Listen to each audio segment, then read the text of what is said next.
back, family? It's your boy, Sam Michael, back with another video. Long time no see, haven't filmed a video in a while. Spring practice started, winter workouts finished. I've been pretty busy, but those have been going great. Today's video is going to be a Q&A. There's going to be 3 questions that I have gotten asked recently that I've posted onto our Instagram, link in the description. But I'm going to go ahead and do this Q&A and answer y'all's questions.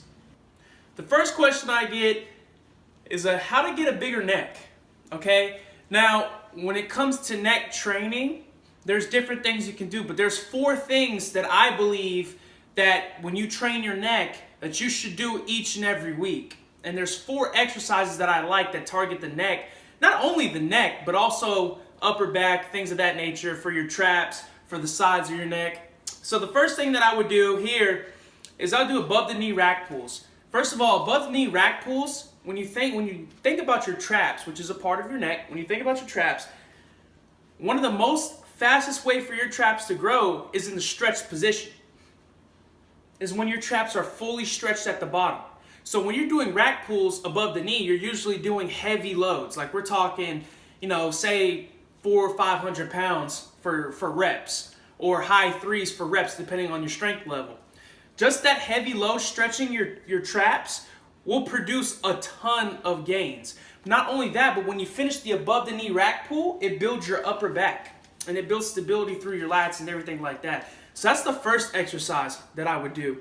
Now, the second exercise I would do is farmer's walks. Once again, I'd say farmer's walks because this allows you to overload the trap. It allows you to overload the neck muscles as a whole. It works 2 parts. It works your traps, your neck, but also your grip, okay? Farmer's walks works your grip extremely well. By holding the weight on your side position and keeping a neutral spine and walking, okay, that alone is going to cause the stretch, again, like I said, the stretch to make the traps grow, but also the grip work and the neck flexion. Because think about it, when you're holding something and it's heavy and you're trying to keep a neutral spine, your neck is going to be flexing the whole entire time.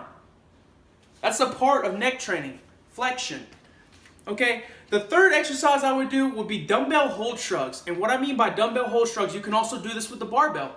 Dumbbell hold shrugs or barbell hold shrugs, where you get the weight and you shrug up and you hold 1, 2, 3, down.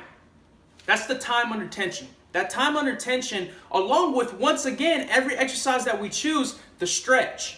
The stretch at the bottom is what's going to help you grow your traps and grow your neck. And finally, the most important exercise for direct neck growth would be what I like to call manual partner neck, which is something that I've recently learned about. I'd say about 3 months ago I started doing this. Is you get on your knees, okay, and you have a partner and they push their hand against your head and you hold it, and then you do 10 reps, ear to shoulder, but with resistance the whole time.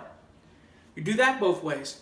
Then you hold push up while they push down, and then you do 10 reps, eyes to the sky, chin to the chest.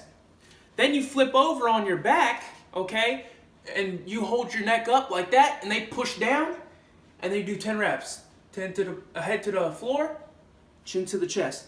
That's direct neck training, and I have seen a lot of good things out of that direct neck training for manual partner neck. But those are the 4 best exercises that I can think of, in my opinion, through personal experience and experience with other people, as those are the most direct for building a bigger neck. Another question I get is, Sam, why do you do resistance band bench press? Now, when it comes to resistance band bench press, I like to use it because it's another form of progressive linear variability. And what I mean by that is that's an exercise that you can progressively overload. It's a variable, meaning it's not the exact bench press, but it's a variation of the bench press. And it's something that you can go higher in linear. You can go up, you can come down, anything like that. So I like to use that to build speed and power, especially speed, because with that resistance band, it adds tension at the top. But when you're at the bottom, it's the weight that's on the bar. But as you're pushing up, it gets harder. So it helps you with that lockout. It helps you with the speed and the power off the chest. It helps you get that good punch is what we like to call it when you're pressing up. Give it a good punch.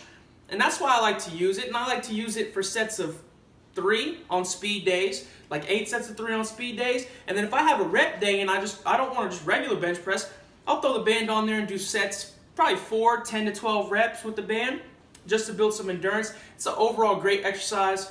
Try it. Now the last question I get is, what are some of the benefits of squat? I believe, and I'm a firm believer, and I'll be a firm believer till I die, that in every single program, barring injury, barring medical advice from a doctor, from a physical therapist, from anybody like that, you should have squat in your program. Okay, some type of squat. Okay, and what I mean by that is not, you can do goblet squats, yes, but you should have some type of barbell squat. It should be a back squat, it should be a front squat. It has to be one of the two. I'm a big believer in squat. Not only does squat strengthen the posterior chain, meaning behind you, hamstrings, back, calves, glutes, all those things. It also targets your quads. It also targets your groins. It targets every single muscle in your legs. And I believe that squats overall are the #1 key to building big, strong, nice legs. Obviously, you have other exercises like deadlift that help. You have other exercises like leg presses, other exercises like, lunges and things like that. But the squat is the king of all leg exercises, in my opinion. And that is a firm foundational builder for strength and for bigger legs.